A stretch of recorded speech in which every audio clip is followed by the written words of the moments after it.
the end of the 1st century AD, the soldier Tiberius Claudius Vitalis crossed the river Danube and reached the end of the world.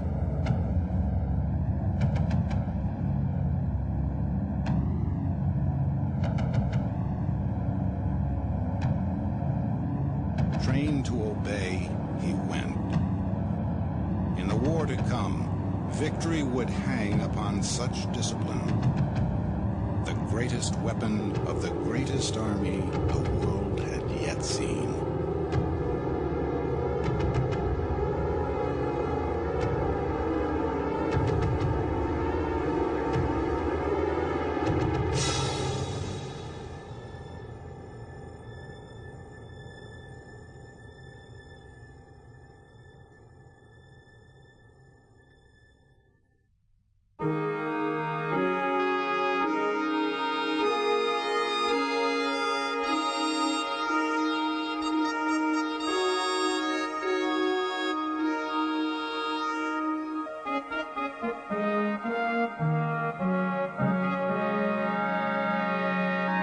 At the height of its power, Rome, the greatest nation in the world, was paying tribute to barbarians.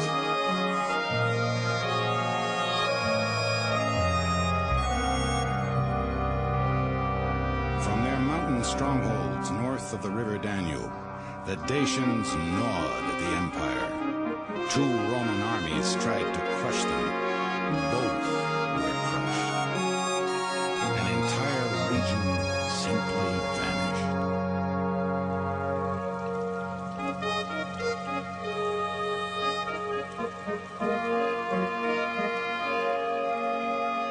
Rome tried to buy peace, but the Dacians broke the bargain.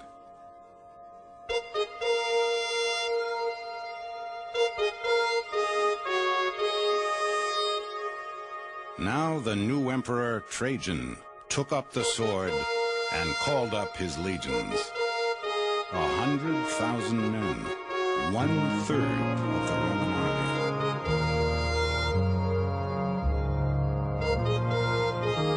One of the legionaries who followed him to war was a 30-year-old veteran, Tiberius Claudius Vitalis. As a boy of 17 from Rome, Tiberius swore an oath to the emperor. Ever since, his home had been the army. He had already given his youth to his country. A dozen more years of service of the 25 he had promised loomed before him. When he signed on, life in the army had beguiled him with status and adventure, and regular pay. Now he was tempted by survival. Of every 2 legionaries he marched with, one would not live out his term.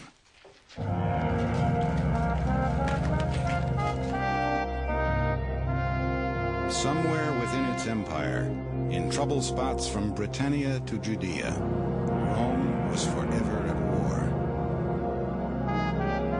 In the beginning, conquests had been made by part-time soldiers.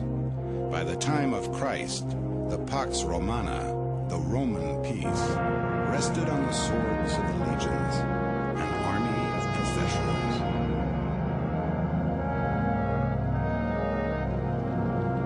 From a village of mud huts on an Italian hillside, Rome itself had become the greatest city in the world. Capital of 1 million people, ruling an empire of 60 million.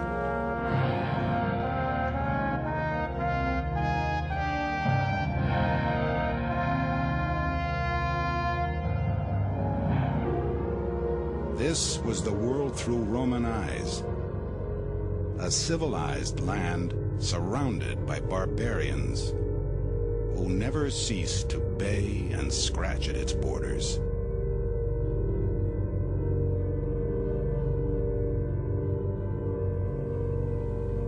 Tiberius was stationed on the frontier where the barbarians barked loudest. Legion 5 Macedonia took its name from the place it was founded, but now his troop was based below the river Danube, the border between Roman civilization and the Dacian wilderness.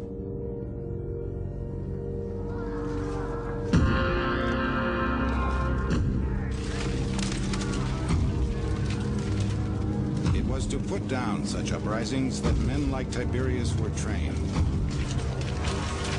A Jew who observed legionaries in Judea discovered the key to their success.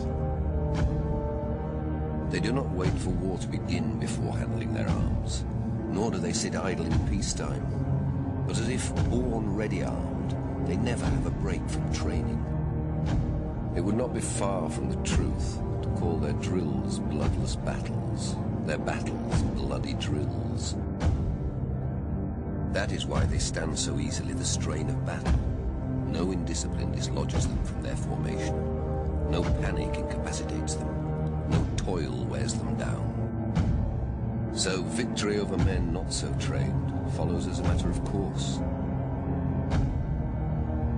When young Tiberius enlisted, he spent 6 months drilling twice a day.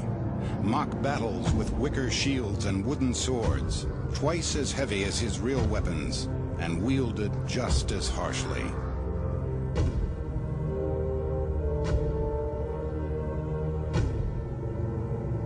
"13 years later, he still drilled daily and ran 3 miles. 3 times a month, he slogged through a route march, a 20-mile trek in full armor and equipment, no matter what the weather.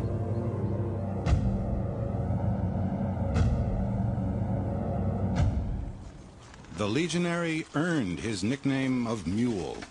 When Tiberius set out to meet the Dacians, he was weighed down with weapons and armor, but also axe, pick, saw, cookpot, 3 days' rations of grain, 70 pounds in all. His legion was accompanied by all the professions a soldier might need: blacksmiths and bookkeepers, veterinarians and doctors. Directed by their engineers and architects, the legionaries began the war against the Dacians by building.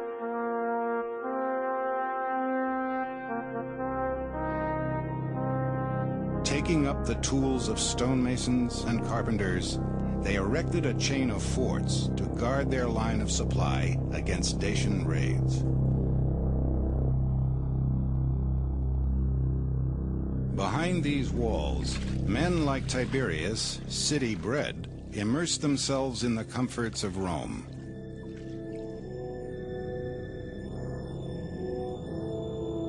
They were encouraged by their officers in martial pastimes. Yet they indulged the vices of all soldiers: drink and dice and other diversions.